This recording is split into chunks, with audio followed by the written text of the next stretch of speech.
Welcome back. You're still tuned in to News and Views, and good morning once again. And right now, we'll be shedding light on our very, very close neighbor and longtime ally, Mozambique, who's on the cusp of a significant political moment. Yesterday, millions of Mozambicans went to the polls to elect their next president and members of parliament in what could be a transformative election for the first time since gaining independence from Portugal in 1975.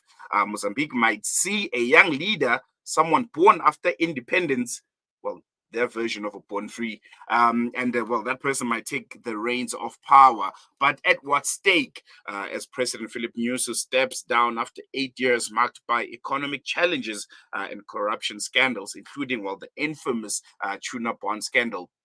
Voters are left to choose between continuity and change, with the youth population demanding jobs and security, and a northern region, Cabo Delgado, wrecked by violence. This election could redefine the country's future. And joining us to unpack these pivotal elections is Professor Adriano Nuvunga. He's the director at the Center for Democracy and Development in Mozambique. Prof, bom dia, seja bem-vindo. Bon dia, bon dia. Good morning. Thank you for having me this morning. Thank you. Thank you so much for joining us. I think, first and foremost, just reading up on Mozambique, very, very close, friend and ally to South Africa. So we are watching these elections with a very, very keen eye. We think they're very, very historic, as I mentioned before, that, Mozambique might get their first leader, someone who was born after independence take the reins of the country. And what does this mean? And what does this moment mean for the country's political landscape, and how integral are these elections going to be in shaping the next 5 years for Mozambique? You are absolutely right in saying that this is a historical election, but not for that reason that you have mentioned. Let me frame it properly.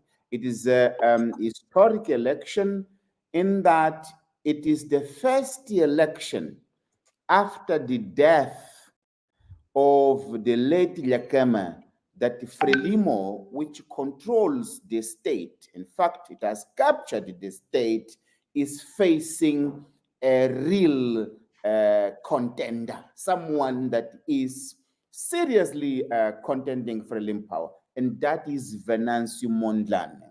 It is for this reason. Venancio Mondlane is 50 years old. So in the African standards, you can say he's young. He's a young man. He's a youth.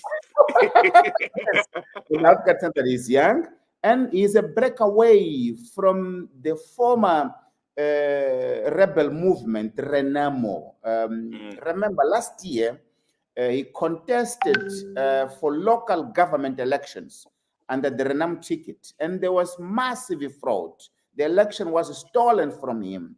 And the Renam leader, Osuf Momad, he did not support him as he was mobilizing the young people for a post-election demonstrations demanding electoral justice. And why did Osuf stop him from protesting? Is because Osuf Momad, the leader of Renamo, the former rebel movement and belligerent to Frelimo, they are eating together. So Renamo and Frelimo, they are now eating together. They are part of an equation to eat together, therefore not supporting him. So he has broken away. He is contesting as an independent, and he has gained the momentum. He revived us of the times of late Yakama, when his rallies were fully packed with people coming voluntarily. Whereas with Frelimo, though they have a young candidate, Chapo is 47, born after independence. He is young for the African standards, but the problem is, though he's younger than Venancio Mondlane, he's 3 years younger than Venancio Mondlane, he is not appealing to the young people because he represents the status quo it is not about age, it's about who you are. This man, he was a district administrator for 10 years. Then he was a provincial governor. If you Google him, you will find no sentence, no video of him addressing youth issues. So he is not part of the young people, though he is young. He represents the status quo, and he was elected in the Frelimo primaries as a product of broken politics within Frelimo. So it is not a policy change within Frelimo to have a post-independence born candidate, but rather somebody that would kind of continue the agenda of this or that person. And the agenda is simple, it's corruption. And as I listen to you speak, I can almost draw parallels between Frelimo and also the ANC right here in South Africa. And if I can just put those two in context, just to understand a bit further. Frelimo has dominated Mozambican politics since independence. How strong is their hold in this election? Because here in South Africa, I think the ANC, for a lot of people, this year's elections marked the beginning of an end for them. And they're also, a revolutionary movement that, saw us to the end of apartheid. Are we seeing almost the same thing panning out in Mozambique? And how strong is Frelimo's hold in these elections, especially considering the youth-driven demand for change, as we saw in South Africa in our elections also this year? There are three fundamental differences between South Africa and Mozambique. Three. Number one, the state in South Africa is emancipated from the ANC. So you have the state out there and you have the ANC. Let me give you an example. The fact that the MK, Mkoto Wesizwe, was allowed to contest the election at the dislike of the ANC, it's a clear indication that the state is not fully controlled by the ANC. Now, you cannot have that here in Mozambique. To the extent that the Venancio Mondlane I'm talking about, he had a coalition supporting his candidacy for the parliamentary election because they wanted to stop him from having access to the state resources. They have excluded illegally, unjustly CAD, which is the coalition that was contesting the parliamentary election. So Venancio is contesting the presidency, but if he doesn't win the presidency, he loses everything. So it is a state that is manipulated, is used to act in a partisan manner. This is number one. Number two, you look at the ANC. I mean, you can say so many things negative about the ANC, but the fact that they accept the results, that they have no longer have 50% plus one. It's a democratic behavior. It's a mature democracy within the ANC and also of the South African people. You don't have it here.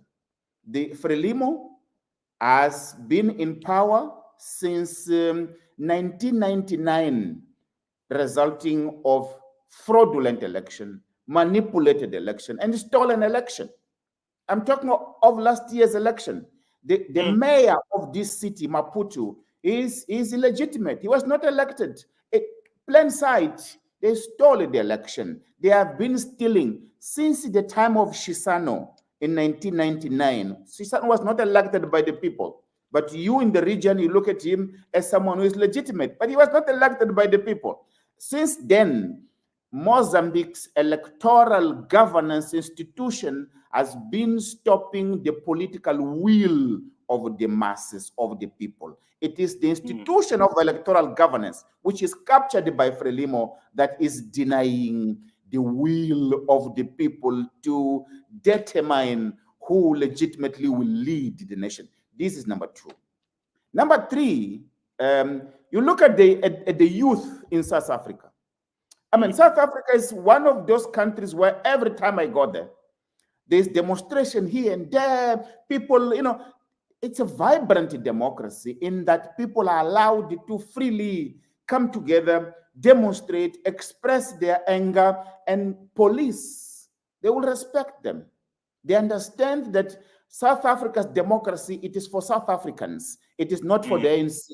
It is not for the police. Here, if you come together, 10 people, just to demonstrate for a wage, the police will come after you. So this is an authoritarian police state that is not allowing people to freely express themselves, even peacefully. So peaceful demonstrations, even to celebrate life and legacy of a musician who passed away, police will come after you. So these are the three fundamental differences that make you in South Africa as a civilized nation, as a civilized democracy. Whereas here, my friend, the legacies of the wars, liberation struggle, and then the 16-year civil war, it is still deeply dominating Mozambique's politics and is being used as an institution to intimidate the young people. So the young people, you said Chap is a born free. Born free here, we mean those who were born after the 16-year long civil war. So those are the born free. This is the generation that now is at their 30s, But these people, they're not allowed by the police, by the state machinery to express themselves freely. We were like, wow, can we see this? You remember in Kenya? Yes, yes, the uprising there by the youth, by the born frees, Generation X, who went out to the streets and spoke out about the government. Beautiful, beautiful scenes, and I think one that we wished could erupt the whole continent. Yes, I was saying this is the Africa I want to see. This is the Africa I want to see, where young people can come together, can mobilize, and can lead to a president to back off, and also him to back off, to understand that Kenyan democracy is for Kenyans. It is not for the corrupt elite. So the fact that President Ruto, he understood, though he committed crimes there, he allowed the police to target, but then he backed off. Here in Mozambique, this regime here, I'm telling you, this is a deeply, deeply corrupt, rotten regime that is in power not through the ballot box, but is in power through the gun of the police.